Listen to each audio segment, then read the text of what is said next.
రజతోత్సవ ఏర్పాట్లకు సంబంధించి మరింత సమాచారం మా ప్రతినిధి రవికాంత్ అందిస్తారు. రవికాంత్, చెప్పండి, రజతోత్సవ ఏర్పాట్లు ఎలా సాగుతున్నాయి?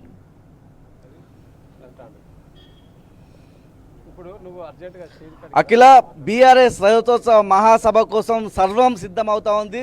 మరో 3 రోజులే సభకు సమయం ఉన్న నేపథ్యంలో స్టేజీ కావచ్చు, సభా ప్రాంగణానికి సంబంధించిన ఏర్పాట్లే కావచ్చు, కేసీఆర్ గారు ల్యాండ్ అయ్యేటువంటి హెలిప్యాడ్ కావచ్చు, ప్రజల కోసం నిర్మిస్తూ ఉన్నటువంటి బయో టాయిలెట్స్, అదేవిధంగా ప్రత్యేకంగా మెడికల్ టీమ్స్ కూడా ఇక్కడ ఇవాళ రాబోతూ ఉన్నాయి. ప్రత్యేకంగా ఆ మెడికల్ టీమ్స్ కూడా వాళ్ళ కోసం కేటాయించినటువంటి మెడికల్ క్యాంప్స్ కోసం వాళ్ళు కూడా చూసుకునే అవకాశం కనిపిస్తూ ఉంది. మరోవైపు ఇవాళ కేటీఆర్ గారు, బీఆర్ఎస్ వర్కింగ్ ప్రెసిడెంట్ కేటీఆర్ గారు మధ్యాహ్నం 1 గంట తర్వాత సభ ప్రాంగణానికి వచ్చి ఇక్కడ ఉన్నటువంటి పనులను పరిశీలించనున్నారు. ఆ తర్వాత ఇక్కడ ఉన్నటువంటి అంటే ఉమ్మడి వరంగల్ జిల్లాకు సంబంధించి 12 నియోజకవర్గాల నాయకత్వంతో ఆయన ఒక సమీక్షా సమావేశం కూడా నిర్వహించున్నారు. ఎందుకంటే బీఆర్ఎస్ రజతోత్సవ మహాసభకు సంబంధించి ఇప్పటికే సూర్యాపేట కావచ్చు, హైదరాబాద్ కావచ్చు, కరీంనగర్కు సంబంధించినటువంటి అన్ని ప్రాంతాల నాయకులతో ఎప్పటికప్పుడు కేటీఆర్ గారు సమీక్షలు నిర్వహిస్తూ ఉన్నారు. బీఆర్ఎస్ రజతోత్సవ సభ సక్సెస్ కోసం ఆయన అన్ని నియోజకవర్గాలకు సంబంధించినటువంటి నాయకులతో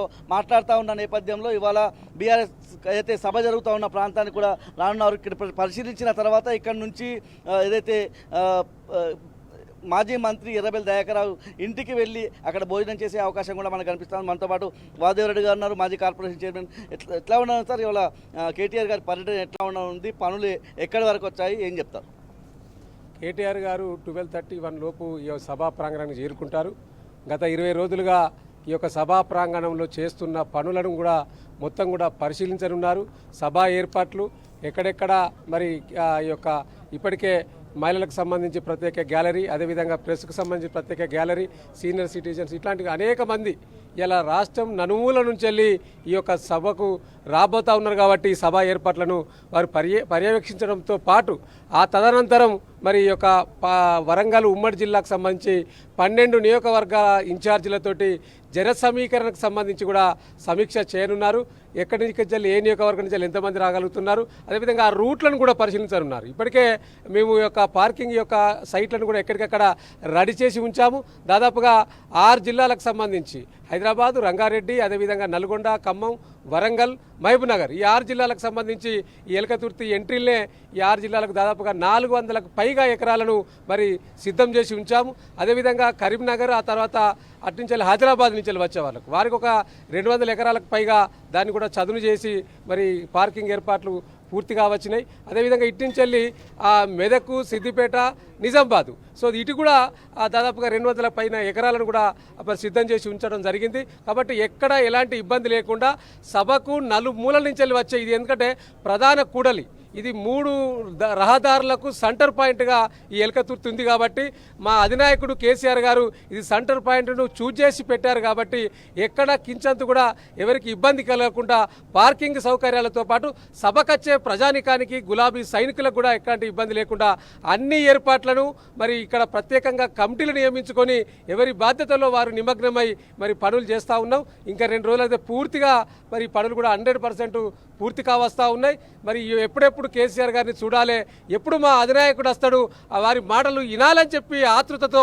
ఇప్పటికీ అనేక మంది ఈ సభా ప్రాంగణాన్ని చూడడానికి, ఇక్కడ పెట్టిన ఓటింగ్స్ కొన్ని ముందట సెల్ఫీలు దిగడానికి ఇప్పటికే 1000 మంది ప్రజానీకం ఈ యొక్క సభా ప్రాంగణానికి వస్తూ ఉన్నారు. సభను చూడాలి, ఆ తర్వాత మనం ఎక్కడికి వెళ్తాం, ఈ సభలో ఏ లాస్ట్కో ఉంటాము, కనీసం ఈ సభా ప్రాంగణాన్ని కల్లారా దగ్గరికి వచ్చి చూడాలని ఒక ఉద్దేశంతో ఈ నలుమూలల నుంచి వెళ్ళి ఉమ్మడి కరీంనగర్, ఉమ్మడి వరంగల్, మీ ఇట్లాంటి ప్రాంతాల నుంచి వెళ్ళి అనేక మంది ప్రజానికం స్వచ్ఛందంగా వచ్చి సభను చూడడానికే ఇక్కడ పెద్ద పోటెత్తుతున్నారు జనం. కాబట్టి దీన్ని బట్టి చూస్తే రేపు జరగబోయే ఏప్రిల్ 27వ తారీఖు జరగబోయే ఈ సభ ఒక మహా కుంభమేళను తలపించే విధంగా ఉండబోవడం ఖాయమనేది కనిపిస్తూ ఉన్నది.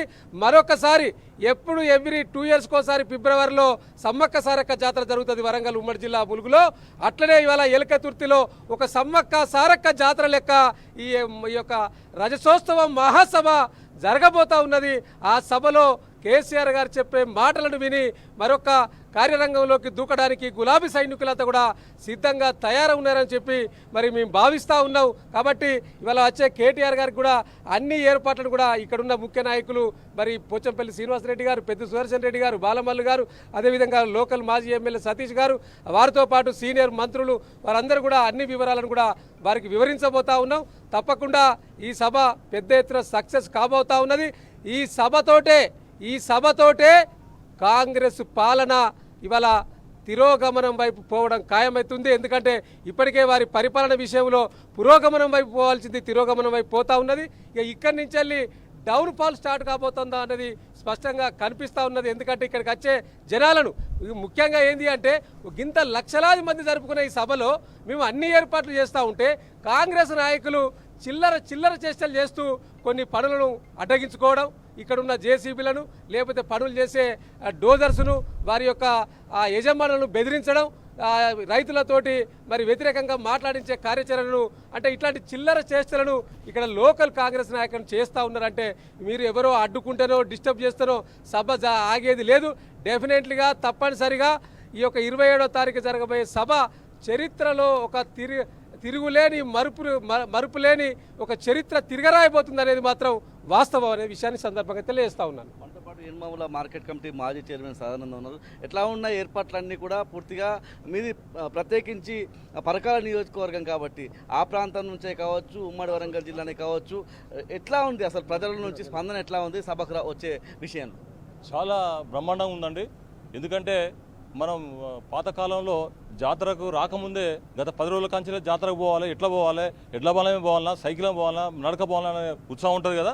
ఆ విధంగా ఈనాడు ఉమ్మడి జిల్లాలో తెలంగాణ ప్రాంతంలోనే ఒక జాతరగా తలపించే విధంగా అన్ని గ్రామాలలో అన్ని గ్రామాలలో ఎడ్ల బండ్ల విషయంలో కానీ ఆల్రెడీ కొన్ని గ్రామాలలో ఎడ్ల బండ్లు స్టార్ట్ అయినాయి, కొన్ని గ్రామాలలో సైకిల్ యాత్ర స్టార్ట్ అయింది, కొన్ని గ్రామాలలో పాదయాత్ర స్టార్ట్ అయింది, కొన్ని గ్రామాలలో అసలు అక్కడ లోకల్ వాళ్ళే జనరల్గా మీటింగ్ పెట్టుకుంటే పార్టీ పరంగానో ఏదో వెహికల్స్ అరేంజ్ చేస్తారు. కానీ ఈసారి ఈ మహాసభకు కార్యకర్తలే వాళ్ళ సొంత డబ్బులు పార్టీకి ఇచ్చుకుంటూ వాళ్ళ సొంత అమౌంట్తోని వాళ్ళ గ్రూపులు ఏర్పడి వాళ్ళ వెహికల్స్ కూడా మాట్లాడడం, వెహికల్స్ వాళ్ళే ప్రొవైడ్ చేసుకోవడం, వెహికల్స్ రావడం అనేది ఏర్పాటు జరిగింది.